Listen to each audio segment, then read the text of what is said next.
से थोड़ा soft corner है, इसलिए कि मुसलमान था। और हिंदू समाज के लोग कुछ गाली देते हैं बाबर को। सच्चाई यह है कि तारीख नहीं जानते हैं ये दोनों लोग। बाबर तो इस मुल्क में हिंदुओं की मदद करने और मुसलमान से लड़ने आया था बाबर। लेकिन ये आम लोग नहीं जानते हैं, महाराणा प्रताप के दादा राणा सांगा को दिल्ली की गद्दी पर बैठा हुआ सुल्तान इब्राहिम लोदी वो तंग कर रहा था और राणा सांगा की कोई मदद नहीं कर रहा था। हिंदू उस दिन अकलियत में नहीं थे यहाँ इस मुल्क में, मगर चूंकि तंग नहीं कर रहा तो इब्राहिम लोदी का एक रिवोल्ट किया हुआ जनरल था दाऊद खान, और राणा सांगा की मदद से अकबर को बुला करके और पानीपत की पहली लड़ाई में बाबर ने किसी हिंदू को नहीं मारा, बाबर ने इब्राहिम लोदी को मारा। और इतनी लाशें गिरी कि 3 दिन के बाद इब्राहिम लोदी की लाश मिली। तो बाबर तो यहाँ हिंदू राणा सांगा की मदद करने और मुसलमान इब्राहिम लोदी से लड़ने आया था।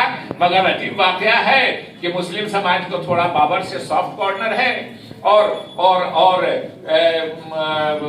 जो हिंदू समाज के लोग हैं जिनको होना चाहिए कि वो हिंदू की मदद करने आया है, वो उसके खिलाफ बोलते हैं। वो हम लोग को बोलते हैं बाबर की औलाद। तो उसके एक और करके खत्म कर रहा हूं मैं अकबर के बारे में।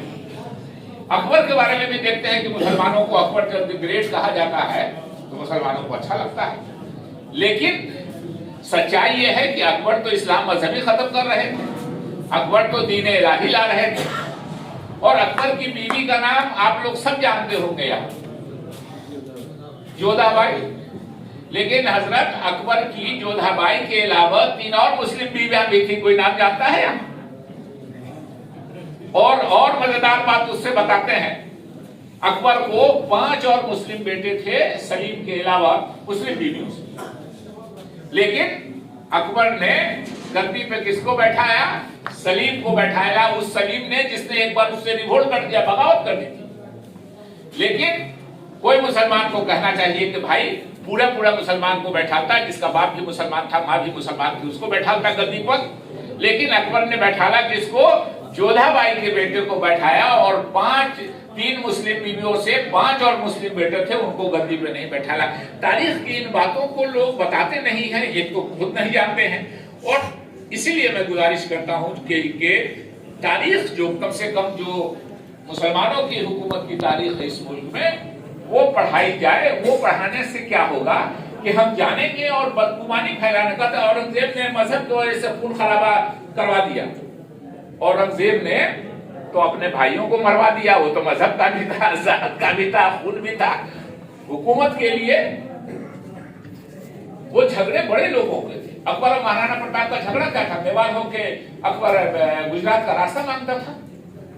तो इन बातों को अगर कोई गलत तरीके से कर रहा है तो हमारी आपकी जिम्मेदारी है कि हम उसको सही तरीके से बतावें, उसको कहें कि बदगुमानी जो है वो दूर करने की कोशिश करें। उसका सब बदमाश नहीं है, अच्छे लोग, पढ़े लिखे लोग आज की तारीख में भी सेकुलर लोग इस मुल्क में मिलेंगे जो लेकिन उनको भी जानकारी नहीं है। तो हमारी जिम्मेदारी है कि हम उनको बताएं।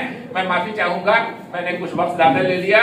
मैं एक बार फिर, ये बहुत अच्छी पहल है, जो मुंतजमीन है मैं उनका बहुत शुक्रिया अदा करता हूं कि मुझको यहाँ बुला के अपनी कुछ बातें कहने का मौका दिया।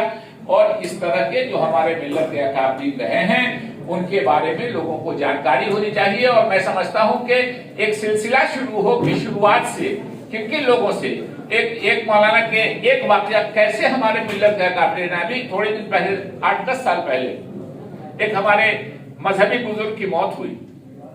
उनके घर में कोई था नहीं, बीवी बाल बच्चे भी नहीं थे। लाश जब निकाल जाने लगी तो 200 खतूत मिले उनके घर पे, और 200 में से लिफाफ और कोई खत खुला हुआ नहीं। तो लोगों को बहुत ताज्जुब हुआ कि ये खत इनके नाम से है, इनके घर में है, 200 खत है और कोई एक भी खुला हुआ नहीं है। तो मालूम हुआ कि ये सारे खतूत उनके बच्चों के हैं।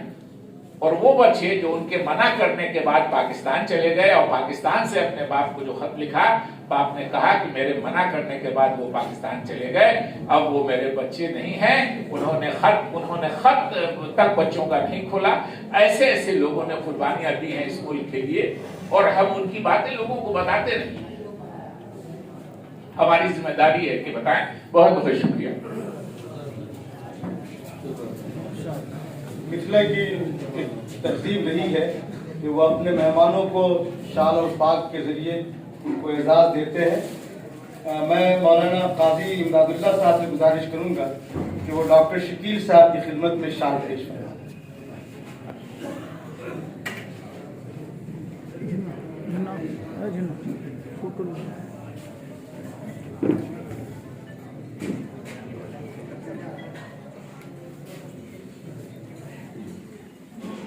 अगरचे कि मुल्क का सरहद अलग अलग है, लेकिन दिल की जो ये बस्ती का सरहद है वो मिला हुआ है। मैं मौलाना रिजवान अहमद कासमी साबिक उस्ताद दारुल उलूम वक्फ देवबंद से गुजारिश करूँगा कि वो हम सब के बुजुर्ग दोस्त मौलाना खालिद सिद्दीकी साहब की खिदमत में शाल पेश फरमा कर उनका एजाज़ करना है।